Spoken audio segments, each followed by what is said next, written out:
Necromonicon and are in many Christians' hands today, which we're hoped that will burn before it's over.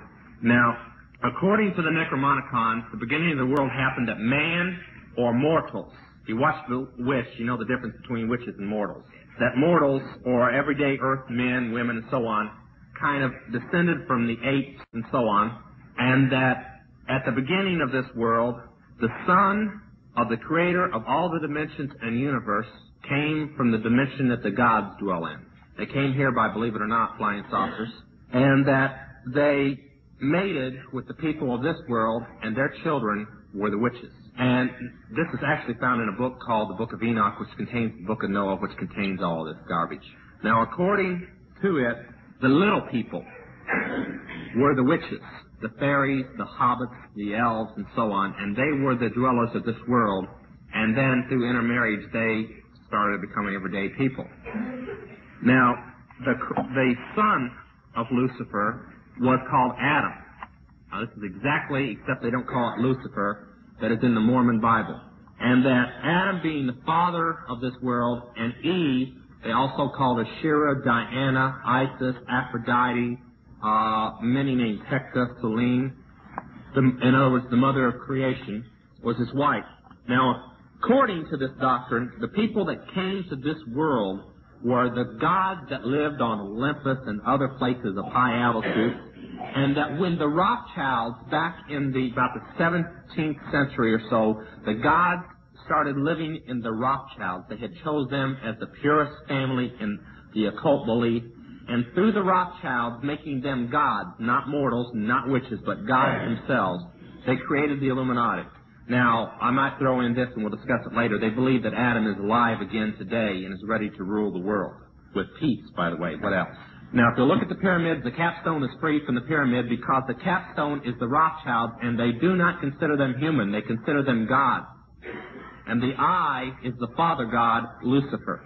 Now, the Council of 13 is right there because they are the Rothschilds' private ministers. The Illuminati functions as all of the pagan governments used to function, of Babylon, of Moab, of Egypt, of Greece, of Rome, of Scotland, of Ireland, and so on.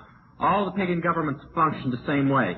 The priests and priestesses of the temple told the rulers of the government, like the pharaohs or the Caesars or whatever, what to do, because they were told by the gods what to do, and the pharaohs listened to them. Now, in this case, the gods are the Rothschilds. So if while I'm speaking tonight, and if you heard my testimony, you wonder, why can one man so young in witchcraft and so on tell governors and senators and sometimes even presidents what to do? It's because they belong to the Illuminati, and the Illuminati is a pagan government that listens to them because they don't give the orders. They simply repeat the orders that was given to them by that capstone called the Rothschilds. Now, we drew the three pyramids that make up the Illuminati, and you can study them later. But there's one that I want to take before we go into the yellow sheet. I think it's on the purple one here. Oh, I'm sorry. Yeah, let's take organizations real quick. I want to read you something. Now, I know we have some Masons here. I'm going to get you again. Now, many of you know that I did a book for Chick Publications called The Broken Cross. We've written another one that'll be out in about 3 months. You wouldn't believe the threats that have come over this book. It hits the Mormons. It hits the occult. It hits the conspiracy and the Rothschilds. It hits the Masons. Man, I think they're going to have to go into a bomb shelter instead of a bulletproof windows over there. And it's really brought the infiltrators within the Christian church out into the public. And I'm going to read you a passage that came out in the book. I'm going to read you a passage from one of the highest books written in Masons. It is a book that is only supposed to be read by 33rd degree Masons and those of the 30th, 31st, and 32nd whose lives prove that they are not Christians that they can hand this book to. We have a copy of it, and we photostat the copy, and we have been showing it around the country. We have been getting people out of Masons right and left. Of course, we've been getting a lot of Masons mad at us, too. But I'm not going to do what I usually do and really pick on the Masons tonight. I'm just simply going to read from 2 books of theirs, and I'm going to let the Masons draw their own conclusion. That which we must say to the crowd is, we worship a God, but it is a God that one adores without superstition. To you, sovereign, grand, inspectors general, we say this, that you may repeat it to the brethren of the 32nd, 31st, and 30th degree. The Masonic religion should be, by all of us initiates of the high degree, maintained in the purity of the Luciferian doctrine. If Lucifer were not God, would Abaddon, now before I go on, I want to say Abaddon is found in Revelations for you students of Revelation as the keeper of the pit, the demon over all the rest of the demons. Would Abaddon, the God of the Christians, whose deeds prove his cruelty, profanity, and hatred of men, barbarism, and repulsion for science, would Abaddon and his priests culminate him? Yes, Lucifer is God. Thus the doctrine of Satanism is a heresy, and the true and pure philosophical religion is the belief in Lucifer, the equal of Abaddon, Jesus Christ. But Lucifer, God of light and God of good, is struggling for humanity against Abaddon, the God of darkness and evil. They're calling Jesus Abaddon. They're calling Lucifer everything we believe of Jesus, and Jesus everything we believe of the devil. And that's in one of their own books. Now, if you'll notice on this 3 blocks of any of them, you'll notice the Council of 33. The Council of 33 is the following. Within the Masons, there are the 32nd degree, then there is the honorary 33rd, and then there is the 33rd. I'm going to read you from the Lost Keys of Freemasonry, written by Manly P. Hall, a 33rd degree Mason, and co-authored by another man, a 33rd degree, and illustrated by a 32nd degree Mason. All were in the Masons. This was written in 1942. It's a book for Masons only.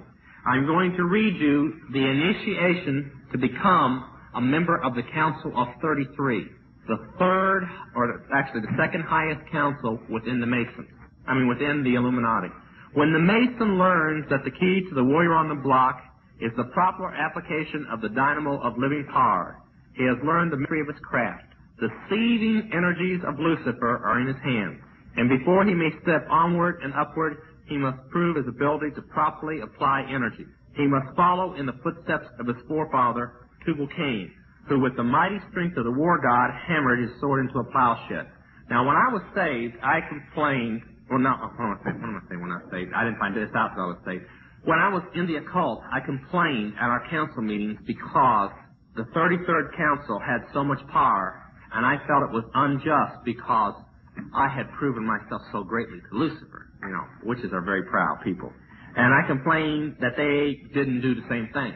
Now, we really didn't know what the Council of 33 did, or what their rights were, because we were occult and they were Masons. When I got saved and saw this, I found out they did do the same thing. The warrior on the block right, remember I said they must prove their ability to properly apply this energy? The warrior on the block right is human sacrifice. They did do the same right.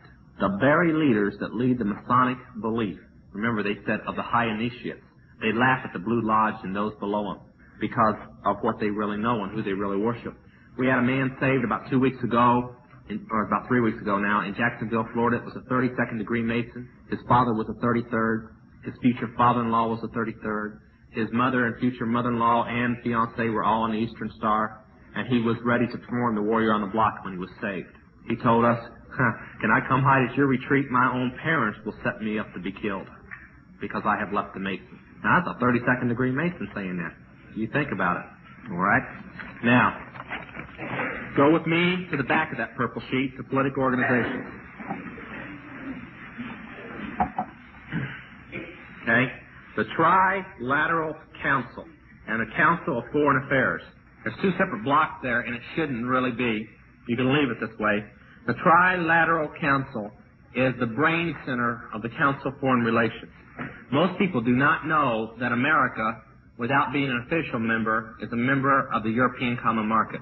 The Trilateral Council is the American version of the European Common Market.